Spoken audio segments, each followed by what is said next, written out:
pamamagitan ko ang mabuting balita ng Panginoon. Pinupuri ka namin, Panginoon sa Kristo. Pinalangin ka, Ama namin makapangyarihan, Panginoon, tukal ka ng pagbabasbas. Pagbasan mo ang sasakyan na ito. Meron din po, Panginoon, ang pamilya ng tukal namin dito. Pagbasan mo kayo sila.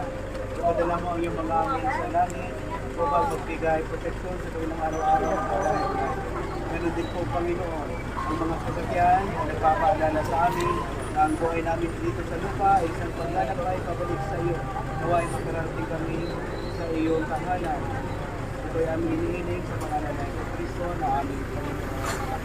Ama namin, sa aming sa amin.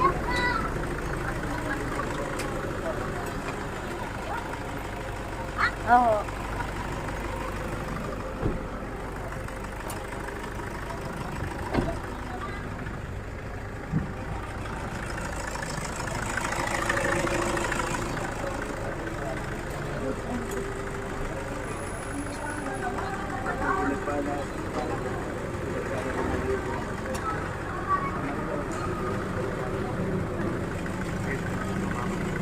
Kamay niyo ang Panginoon.